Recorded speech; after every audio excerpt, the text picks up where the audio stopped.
हाँ जी बेटा, ये अपना जिहड़ा हैगा 17 नवंबर का लैक्चर है जिस च अपना टॉपिक आइडियल्स जिहड़ा हैगा स्टार्ट करते हैं। नया टॉपिक आइडियल्स। आइडियल्स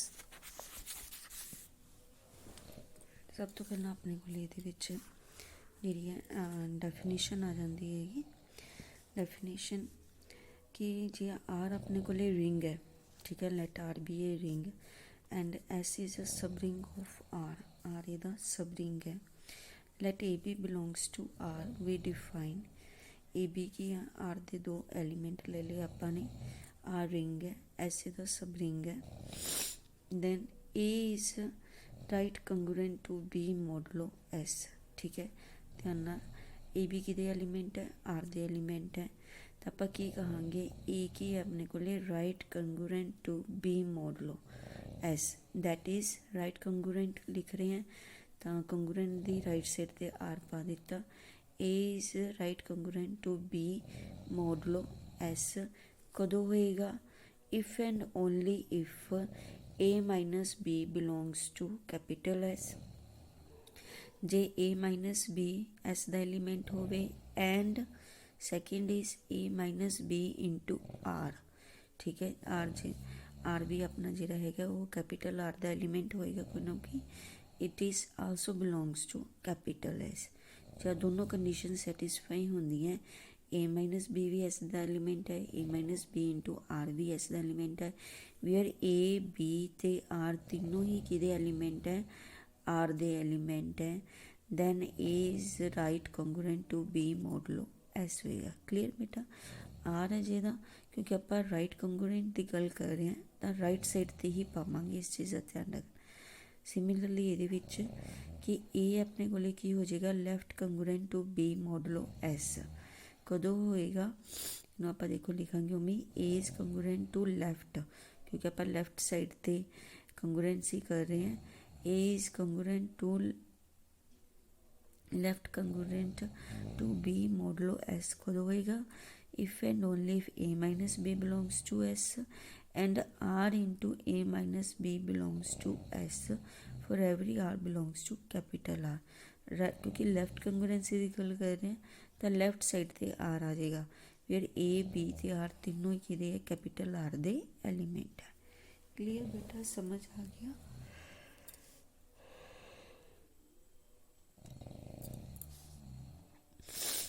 ये अपने को राइट कंगुरेंट ते लैफ्ट कंगुरेंट की डेफिनेशन आ दोनों जिहड़े कंडीशनस है ये याद रखने कदों होंदी हैगी। ते कंगुरेंट कदों हुंदा है? A is congruent to B modulo s आपां कदों कहांगे? जदों ये लैफ्ट ते राइट कंगुरेंट दोनों बनाएगा। ठीक है, यानी कि जदों ये दोनों होएगा दैन आपां कहांगे then we say a is congruent to B modulo s. Clear? Next अपने को थ्योरम हैगी कि right congruency modulo a subring s is an equivalence relation on the element of r आपां ने शो करना है। ईजी है। राइट कंगुरेंस मॉडलो डेफिनेशन तुहानूं दसी है। ठीक है, उन्हें सबरिंग एस की गल करे अपने की शो करना है? इक्विवेलेंस रिलेशन शो करना है। उहदे वास्ते तुहानूं पता ही है इक्विवेलेंस रिलेशन अपने 3 प्रॉपर्टीज़ होंगे, रिफ्लैक्सिव, सिमेट्रिक ते ट्रांजिटिव। तीनों प्रॉपर्टीज़ आप शो कर देवांगे। फस्ट अपने आप दे नाल कंगुरेंसी शो करांगे कि A minus A equal to 0 होंदा है, that is belongs to S. तो A minus A into are भी करांगे वो भी 0 बन जाएगा, that is belongs to S क्योंकि एस अपने को सब रिंग गिवन आपां S is the sub ring तो 0 ਇਹਦਾ एलीमेंट हो ही गए। देयरफॉर ये अपने आप दे नाल ਇਹਦੀ ਜਿਹੜੀ ਹੈਗੀ ਹੈ राइट कंगुरेंसी हैगी। उस तो बाद सिमेट्रिक दे विच ए ते बी आपां 2 एलीमेंट लत्ते तो ए माइनस बी भी एस नूं बिलोंग्स टू करेगा, ए माइनस बी इंटू आर भी जो इस बिलोंग्स टू करेगा आपां शो करना है बी माइनस ए। क्लीयर?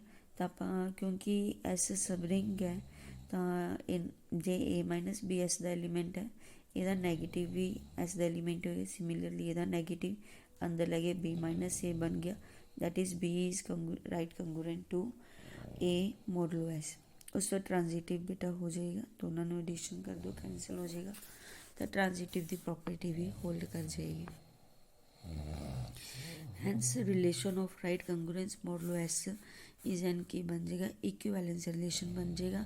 सिमिलरली तुसी लैफ्ट कंगुरेंसी रिलेशन भी इसी तरह शो कर सकते हो, जस्ट आर नूं की करना लैफ्ट साइड ते रखना है। नैक्सट अपनी जी थ्योरम हैगी वो हैगी है कि जे एस अपने को subring of are such that for any A belongs to S, A S का एलीमेंट है, R is the element of capital R, R जो है वो कैपिटल आर का एलीमेंट है। क्लीयर, पहला ये चीज़ तो अपन गिवन इस चीज़ का ध्यान रखना है, एस सबरिंग ऑफ आर है, ए एस का एलीमेंट आर कैपिटल आर का एलीमेंट है, तो आप कहांगे a are belongs to capital s, a R S का एलीमेंट होएगा। Then for each x belongs to r, जे आप आर का एक एनी अदर एलीमेंट ले रहे हैं x the subset x plus s, ठीक है, यही आर का सबसेट है। The subset x plus s is equal to की होएगा x plus s where s is element of capital s is the equivalence class. इन्हों आप की शो करना है, इक्विवेलेंस क्लास शो करना for the relation of right congruency modulo s किनू इनू एक्स प्लस एस नू। क्लीयर, देखो आ चीज़ तो दोनों केसिस दे विच आपां नूं गिवन है कि आर एस दा सबरिंग है, ए ते ए एस का एलीमेंट है आर दा। जे कहते ए आर एस का एलीमेंट है तो आप शो करांगे for any x belongs to R, अपने को आ वाला रिजल्ट जिहड़ा है ये की बनाउंदा है, इक्विवेलेंस क्लास बनाउंदा है for the relation of right congruency modulo s. उस तो बाद सैकेंड पार्ट च बेटा आप शो करांगे कन्वर्स दे विच कि जे आ चीज़ आपां नूं गिवन है कि for any x belongs to r x plus s is the equivalence class for the right congruence modulo s, then a r की दा एलीमेंट होएगा एस का एलीमेंट होएगा, वेयर ए एस का एलीमेंट है, आर की है कैपिटल आर का एलीमेंट है। ओके, दोनों पार्ट करांगे आपां। फर्स्टली आ चीज़ तो अपन गिवन है कि s is the subring of r, दोनों केसिस च गिवन है, ए एस का एलीमेंट है, आर का एलीमेंट है। क्लीयर, तो फर्स्टली आप लेके चलते कि ए आर भी एस का एलीमेंट है, तो आप equivalence class for the relation r right congruence modulo s show करांगे। ਉਹਦੇ ਵਾਸਤੇ ਆਪਾਂ ਕੀ ਕਰਾਂਗੇ, अपनी तरफ तो कंसीडर करांगे कि for every x belongs to R, ठीक है, ये चीज़ तो आप लेनी हुई है कि for every x belongs to R L is equal to L की लवांगे आप क्लास ऑफ एक्स, क्योंकि इक्विवेलेंस क्लास की गल करनी है तो मैं इक्विवेलेंस क्लास की डेफिनेशन बेटा तुहानूं करवाई हुई है डिस्क्रीट दे विच कि वो एलीमेंट्स होणगे जिहड़े एक्स दे नाल रिलेशन बनाउंदे हैगे। क्लीयर, क्योंकि एक्स की क्लास लेनी है आपने X plus S, the means L is equal to class of x, equivalence class of X हो गई, यानी कि तो एल दे विच की है आर दे ओ एलीमेंट होणगे जिहड़े की है रिलेशन कदों बनता बेटा, हुण इस चीज़ का ध्यान रखना है, रिलेशन अपना कदों बनता जो right congruency modulo s hold करता है, तो means y is congruent to r, y is right congruent to modulo x modulo s आ जाएगा। क्लीयर, तो आपने मीनस एक्स की क्लास दे विच वो एलीमेंट होणगे आर दे जिहड़े इहदे नाल राइट कंगुरेंसी मॉडलो एस का रिलेशन बनाउंदे हैगे, तो आपने ये चीज़ नूं कंसीडर कर लिया कि एल दे भी एल की इन्हां दा सैट है जिहे एलीमेंट्स का, तो इनू आप लिख सकते हैं फॉर एवरी, क्योंकि वाई की है एल का एलीमेंट होएगा, ठीक है, क्योंकि ए सैट है, y belongs to l, we say y is congruent right congruent to x modulo s, तो मीन्स की हो गया y minus x belongs to S हो जाएगा, तो कंगुरेंसी डेफिनेशन है y minus x belongs to capital s, तो also you can say x नू राइट साइड पर ले आई y belongs to x plus s हो जाएगा। क्लीयर, वाई की एलीमेंट है एल का, शो किस च कर दिता एक्स प्लस एस च कर दिता, तो means L is the subset of x plus s. उस तो बाद हुण आपां की करांगे एक्स प्लस एस का एनी एलीमेंट लवांगे कि सपोज कर लो for every z belongs to x plus s. Z x plus s ਦਾ ਐਲੀਮੈਂਟ ਹੈ, ਐਕਸ ਨੂੰ ਲੈਫਟ ਹੈਂਡ ਸਾਈਡ 'ਤੇ ਲਿਆ, z minus x belongs to s ਹੋ ਜਾਏਗਾ। Now for every are belongs to capital r Z minus x into are belongs to S show कर देवांगे। Clear, ये अपने जी चीज़ आपू आह चीज़ गिवन हैगी। क्लीयर, आप लास्ट जी डेफिनेशन की राइट कंग्रुएंस मॉडल दी उस तो कि आर अपन इहदा एनी एलीमेंट लगता कि such that z minus x into are belongs to S हो गया, तो जेड की हो जाएगा अपने को right congruent to x modulo s हो गया। तो मीनस की हो गया जो कंगूरेंट हो गया तो जेड की हो जाएगा। ये बेटा ये चीज़ है, आर अपने को रिंग है, एस सब रिंग है, तो ये प्रॉपर्टी मल्टीप्लाई वाली होल्ड करेगी करेगी क्योंकि जेड माइनस एक्स एस का एलीमेंट है, आर कैपिटल आर द, तो अंडर मल्टीप्लिकेशन ए एस का एलीमेंट बन जाएगा because S is a sub ring. ठीक है, सब रिंग है तो मीनस की हो जाएगा z is right congruent to x modulo s हो जाएगा। जे ये कंगूरेंसी की प्रॉपर्टी होल्ड करता है, जेड की तो एलीमेंट बन जाएगा एल का एलीमेंट बन जाएगा। एलीमेंट एक्स प्लस एस का लता सी चला एल च गया, that means x plus s is equal to subset of l हो जाएगा। From 1 and 2 you can see x plus s is equal to l, where l की अपने को class of x, equivalence class of x. यही चीज़ अपने show करनी सी कि the subset x plus s is the equivalence class for the relation of right congruence model. तो नैक्सट अपने कन्वर्स पार्ट शो करना है कि for every x belongs to r x plus s is equal to की है equivalence class for the relation of right congruence modulo s. चीज़ आपको given है तो अपने शो करना है a are belongs to s. Firstly आपको पता है कि 0 plus s is equal to s होएगा। Therefore for every a belongs to S, a is right congruent to 0 modulo S।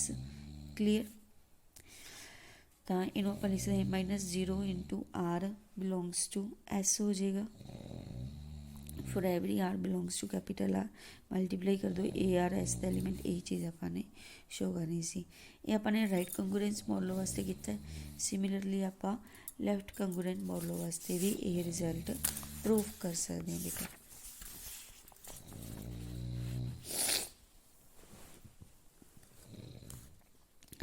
Clear, next अपने को है जे अपने को दोनों ही आ जाता है कि वी इज सब ring of are such that for every are belongs to capital r and a belongs to v, a are belongs to v and r a दोनों ही वी दे एलीमेंट है।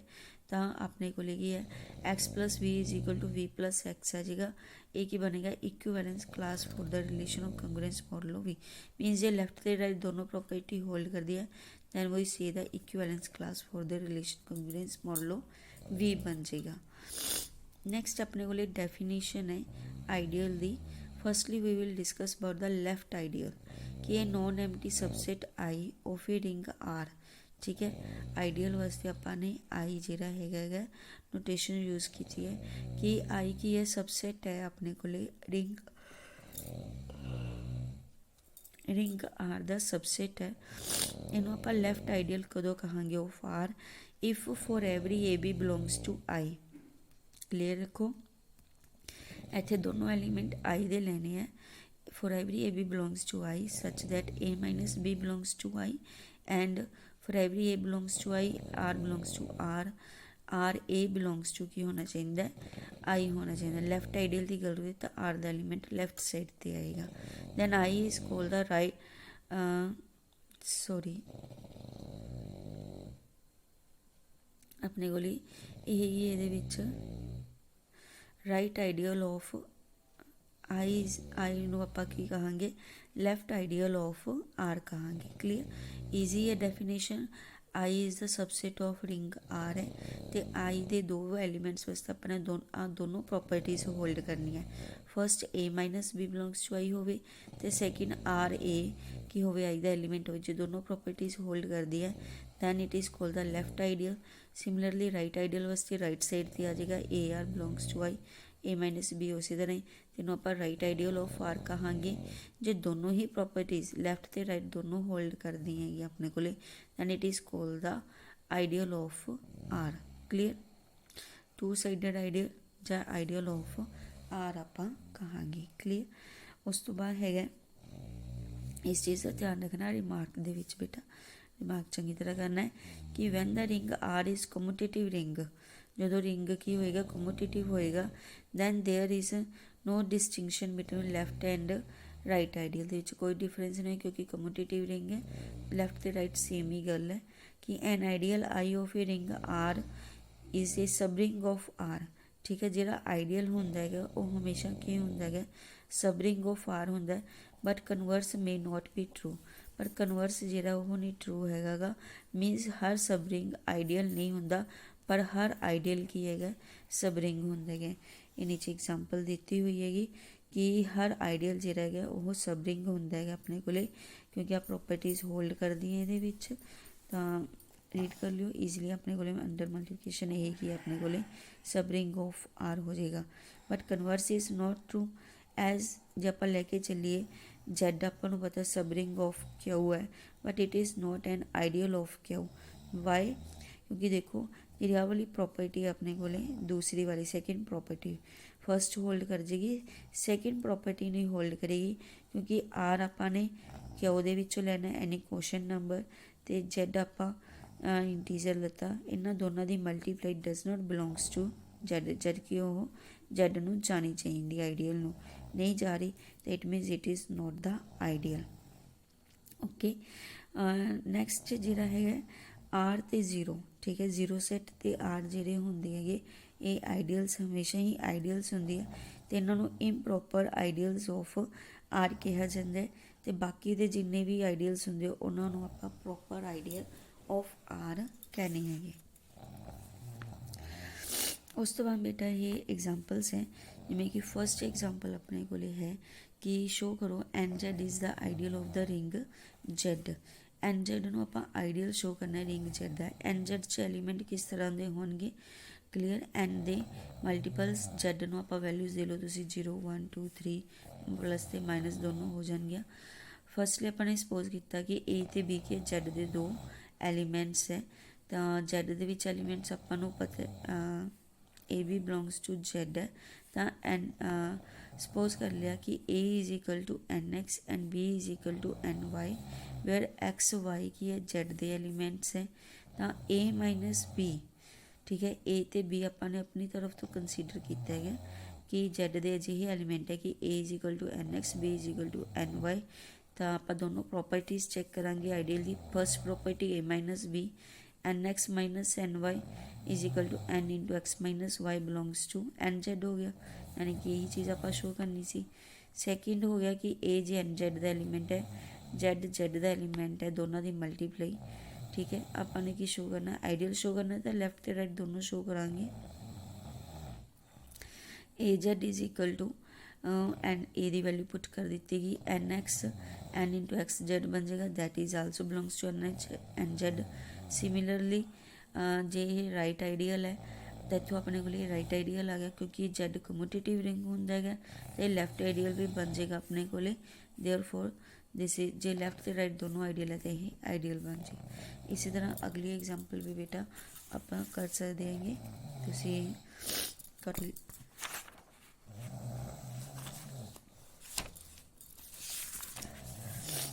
बाकी एग्जाम्पल से भी इसी तरह अपने आइडियल जोड़ा है शो करना है। ईजी एग्जाम्पल से रीड कर लियो। If you have any doubt तुसीं मैनूं पुछ सकते होगे। 6th B एक्सरसाइज तुहाडी इस दे नाल कंप्लीट हो जाती है। थैंक यू बेटा।